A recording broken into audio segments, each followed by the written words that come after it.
السلام عليكم ورحمة الله وبركاته. نحمده ونصلي على رسوله الكريم أما بعد. Wonderful to be here with all of you this beautiful evening of Ramadan. My volume will pick up as I start talking. May Allah subhanahu wa ta'ala accept your fasting, your ibadat, your qiyam, ruku' and sujood, the tilawat of Quran, mashallah, that we are hearing. And may Allah subhanahu wa ta'ala make this blessed month of Ramadan a means of our forgiveness and a means of us obtaining His infinite mercy in dunya and akhirah. I'll just say a few words. I'm just visiting some friends here actually, some students of mine, and they requested me to come here and say a few words. So I'll pick up my talk from where our Hafiz Sahib left off. The last ayat that he read, كِتَابٌ أَنزَلْنَاهُ إِلَيْكَ مُبَارَكٌ لِيَدَّبَّرُوا آيَاتِهِ وَلِيَتَذَكَّرَ أُولُو الْأَلْبَابِ. This book is a blessed book that we have revealed to you, O Muhammad sallallahu alayhi wasallam, so that they may reflect on its verses and so that people of intelligence can take heed. This Quran has been...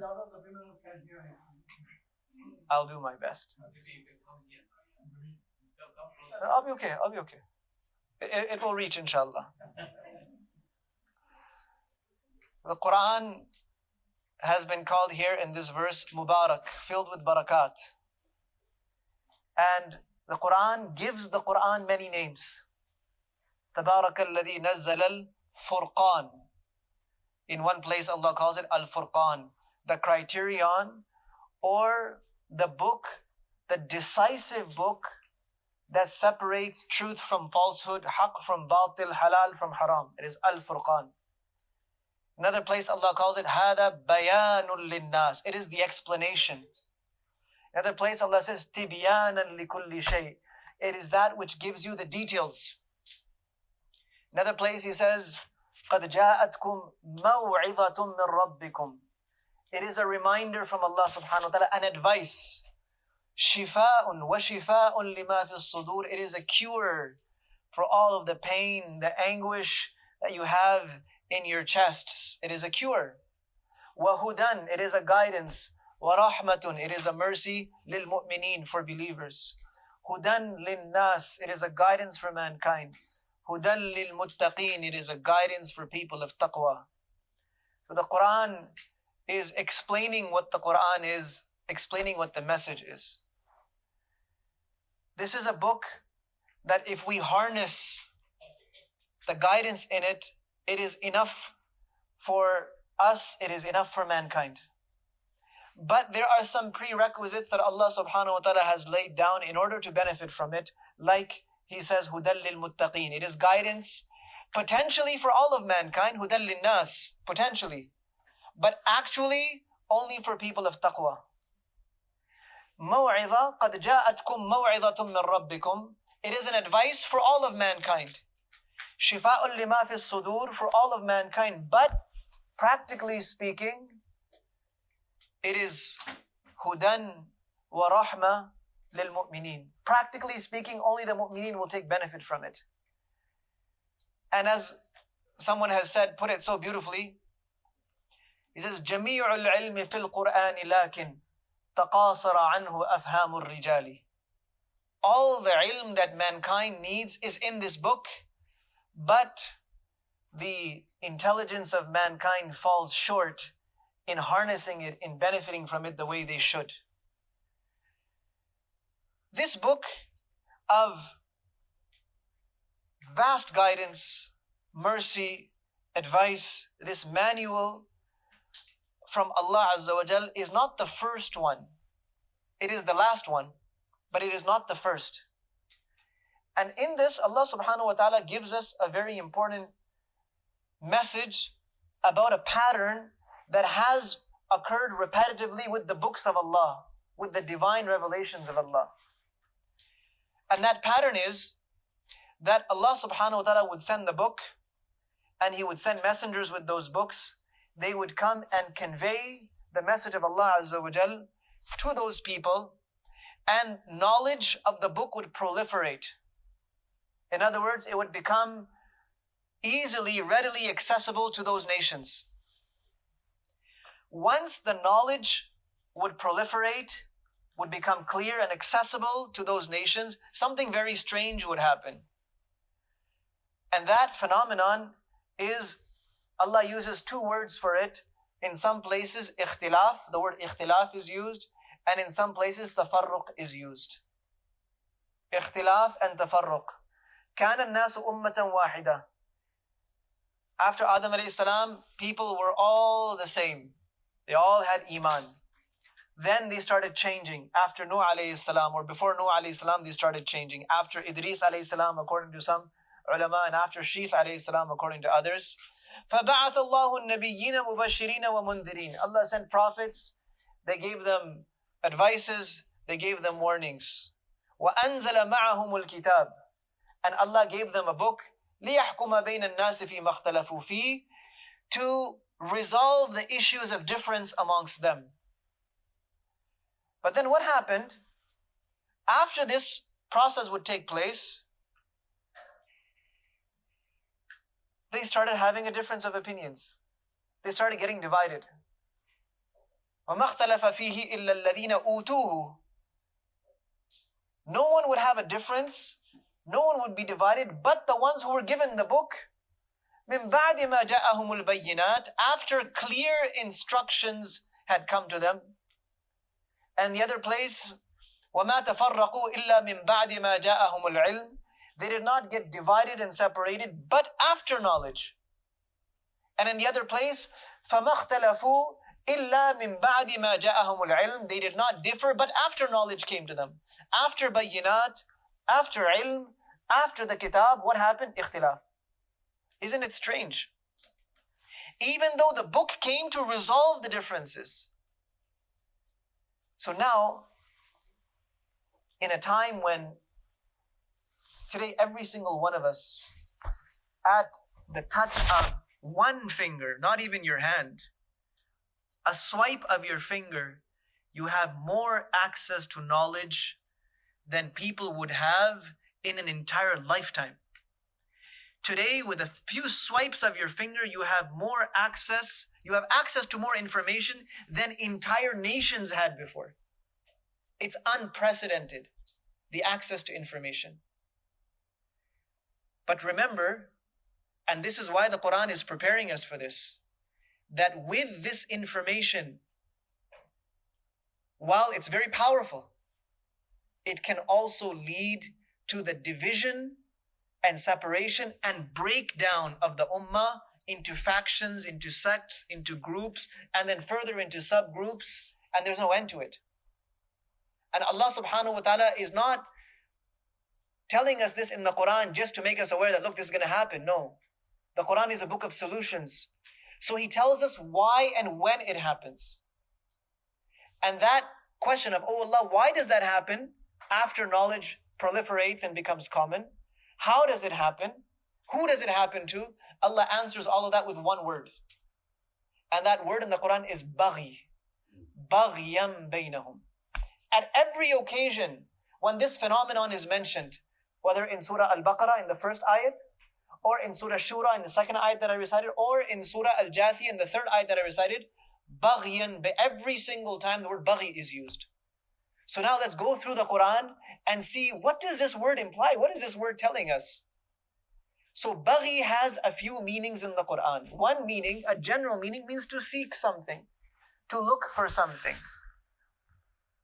فَانْتَشِرُوا فِي الْأَرْضِ وَابْتَغُوا مِنْ فَضْلِ اللَّهِ. Go seek the bounty of Allah. ذَلِكَ مَا كُنَّا نَبْغِي. Musa alayhi salam said, that's what we were looking for. So one general meaning is to seek something, to look for something. But it also means to transgress. Our Hafizah, he read in Surah Sad, خَصْمَانِ بَغَى بَعْضُنَا عَلَى بَعْضٍ. We are two parties. Some have transgressed against others. They've gone beyond their limits. فَمَنِ اضْطُرَّ غَيْرَ بَاغٍ وَلَا عَادٍ. Person who is forced in necessity, but they're not seeking to go beyond the limits. بَغْيًا وَعَدْوَى. There the Mufassirin have translated baghi as a feeling of competition or envy against other people. So here's the breakdown. First of all, not all knowledge is the same. There are levels of knowledge. For each level of knowledge, a specific intellect is required. When we fall short of that, then we are not able to access that higher level of knowledge. This is a fact. Not all levels of knowledge are the same, and therefore not everyone will understand the book of Allah in the same way. Not everyone is able to. In Surah Al-Imran in the beginning, he talks about Minhu ayatun muhkamatun hunna ummul kitab. There are some verses that are self-explanatory. These are the gist, the core of the book. وَأُخَرُ مُتَشَابِهَاتٌ. But there are others that are mutashabihat. In other words, it may have more than one possible meaning. They're ambiguous. فَأَمَّا الَّذِينَ فِي قُلُوبِهِمْ زَيْغٌ. Those that are not straight, they have this tendency to veer left and right. They go after the mutashabihat. ابتغاء الفتنة وابتغاء تأويله. Either because they want to stir trouble, or they're trying to find the meaning of something that Allah Himself has not explained. Alif Lam Mim, who knows the meaning of it? Nobody. Some Sahaba used to say that Nabi ﷺ knew the meaning, but he was not ordered to tell us. The Quran begins with 3 letters that no one can decipher. I was telling someone the other day that the message in this is that when you approach the book of Allah, approach it telling yourself you're ignorant, not telling yourself you're a big allama. Telling yourself you have an iPad and you have an iPhone so you can go and do searches to no end and I can figure this out, I'm going to crack this book. No. Come to this book, first of all, admitting your ignorance that I don't know. Subhanaka la ilma lana illa ma 'allamtana. So knowledge is pure. The knowledge that comes from Allah is pure, but the person that is approaching it must also be pure. You have pure knowledge, but the person does not have pure intentions. And that's what this word baghi is telling us, ulterior motives. A motive other than pleasing Allah, when it is mixed with the acquisition of knowledge of the book, it's always going to lead to ikhtilaf and tafarruq. And today, we are in need of knowledge, there's no doubt. But perhaps we are even in greater need of light, perhaps, a little bit of light. Knowledge and light go well together. We are in need of unity and love. Even more than unity. Unity is a very subjective word. Love. We're in need of love for one another, where we can look at any Muslim and look at him with a gaze of love that Allah and His Rasul want us to have. لا تدخلوا الجنة حتى تؤمنوا. Nabi ﷺ tells us, the hadith of Muslim, you will not enter into Jannah until you believe. وَلَن تُؤْمِنُوا حَتَّى تَحَابُوا. You will not be a believer until you love one another. So it's a requisite of faith. And how much we need that. I'm going to demonstrate this with one hadith and then I'm going to finish my talk because I know that Taraweeh has to continue. Imam Bukhari rahimahullah mentions with his sanad in his Sahih. قال محمد بن يوسف حدثنا عبد الرحمن الأوزاعي قال حدثنا الزهري قال حدثنا حميد بن عبد الرحمن قال حدثنا عبيد الله بن عدي. He reports from his Ustad Muhammad ibn Yusuf, who reports from the great faqih al-Imam al-Awza'i, the great Imam of Sham, who reports from a tabi'i, who was also the Imam of his time, Imam Zuhri, Muhammad ibn Muslim ibn Shahab al-Zuhri, rahimahullah. Great Imam, great tabi'i. He reports from his Shaykh, Humayd ibn Abdul Rahman. This is the son of Abdul Rahman ibn Auf, radiallahu anhu, the Sahabi, another tabi'i. He reports from his teacher for this hadith, Ubaydullah ibn Adi, who is also a tabi'i, one of the great fuqaha of Medina. That Ubaydullah ibn Adi ibn Khiyar went to visit Uthman radiallahu anhu وَهُوَ مَحْصُورٌ, when he was under house arrest. I'm not going to go into the detail of that story of Uthman radiallahu anhu, but it's a very tragic event. Uthman radiallahu anhu was put under house arrest by these rebels who did not allow him to come out of his house even to pray. Prior to that, they had started creating a stir in Medina. Processions, protests, noise, parades, youtings, but it was still peaceful. It was yelling, screaming, blaming, but it was peaceful. So for 1 month, this continued. Uthman radiallahu anhu continued coming to the masjid and leading salat as he always did. One day when he was coming, apparently it was Salatul Dhuhr. These folks, and a couple of them were their kingpins, one of his name was Abdurrahman al-Balawi and the other, his name was Kinan ibn Bishr. They rallied all of these people from outside other Muslim lands. And when Sayyidina Uthman came up to the musalla to lead salat, they started stoning him in the masjid. They pelted him and pelted him and pelted him until he collapsed. He fell back on the mimbar and they stoned him so much that he was unable to get up. And he was unable to lead that salat. So another person, a tabi'i who was standing, he was the son of a sahabi. He was the son of Sa'd ibn Hunayf radiallahu anhu. His name was Abu Umama. He led that salat. And for the next 10 days, there was complete turmoil. Sometimes one sahabi would come up and lead, and sometimes another would come, and there was complete chaos. Uthman was badly injured, and he was at home, and at that time, they surrounded his house. Then these two fellows, this Al-Balawi and Kinan ibn Bishr, they came and they started leading the salat. Ubaidullah ibn Adi comes to Uthman in that condition. He says, you are our imam. You're the imam of the ummah. And we see you in this very strange predicament. On one side, these people are creating noise, and you're not stomping it out. You have all of the power at your access. You can crush this. All of the Sahaba are with you, the Muhajirin, the Ansar, and all of the people of Medina are with you. Why don't you stomp this out? And furthermore, they have hijacked one of our most sacred institutions, Al-Masjid al-Nabawi, and they're leading Salat. And nobody in Medina wants to pray behind these people. So he wanted some instruction from him that please give us something that we can put an end to this. And we'll use whatever means. But give us permission to do something. Uthman took another completely different take on it. And I think that he was not just giving advice to this young relative of his, this tabi'i who had come to visit him, but he was giving advice to the whole ummah. He said, "As-salatu ahsanu ma ya'malu an-nas." Of all the deeds that people do, what's the best thing? Anyone who is a Muslim that does, the best thing that they do is salah. So right now I'm looking at this act of theirs that they're praying. As-salatu ahsanu ma ya'malu an-nas, fa idha ahsana an-nas fa ahsin ma'ahum. As long as they're praying salat correctly, pray with them. Wa idha asa'u fajtanib isa'atahum. The day they start tampering with salat and messing around with it, then you stay away. In other words, I am not going to take a step to crush this rebellion out. I'm not going to use force even though I can. I want there to be some kind of an amicable solution. Now he was the eligible imam of the Muslims, of salat, of everything. All he had to give was one statement, don't pray behind them. And that's it. It was the end of it. And if there was someone that it should have been said about, it was those people who have no right to do this. But he didn't. He didn't. Today, over small ancillary issues, you have people saying, we're not going to pray behind that imam. We're not going to go pray in that masjid. We're not going to be a part of that congregation. This is our group, that's their group. This is our imam, that's their imam. This is our people, that's their people. This is ours and theirs and ours and theirs. In this, we, the Muslims of North America, are falling apart. We're collapsing at a time when we need to be together more than ever. I don't say that you blur the lines between right and wrong and call everything right. This is also a big problem.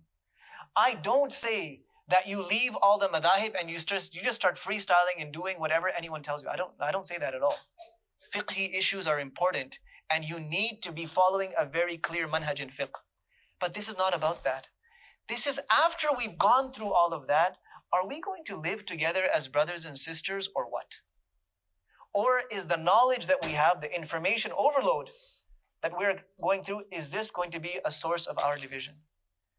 There's messages, whether you pick up Facebook, you open up your WhatsApp, there are messages that are telling you, those guys are wrong. Those guys are wrong. That is wrong. There's some people who've dedicated their lives to calling people wrong. Instead of inviting people towards good, all they're doing is calling people wrong. They're involved in bid'ah, and they're involved in kufr, they're involved in shirk. The guy who's teaching aqidah is teaching it as if the whole ummah is mushrik. The guy who's teaching salat is teaching as if nobody in the ummah knows how to pray. Everything they've been doing up till now is wrong. It's bid'ah, it's kufr, it's this, it's that, it's that. The approach has to change. The approach of the educators, the speakers, the imams has to change. And the approach of the congregations also has to change. The imams need to stop saying divisive things, and the people have to stop being ready to be divided. It goes both ways.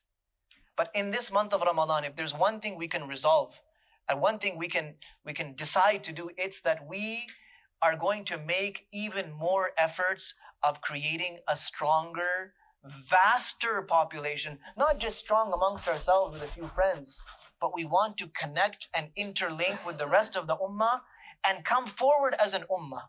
And in these numbers, there is khair. In these numbers, there is protection. In these numbers, yes, it's protection of your rights in these numbers. You keep being divided, who's going to listen to you? And in these numbers is the progress of the ummah. And may Allah subhanahu wa ta'ala give all of us the understanding, the tawfiq, the courage to stand up to today's challenge.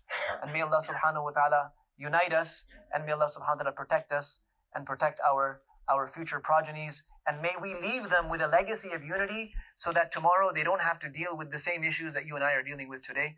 وآخر دعوانا الحمد لله رب العالمين وصلى الله وسلم وبارك على نبينا محمد وعلى آله وأصحابه أجمعين.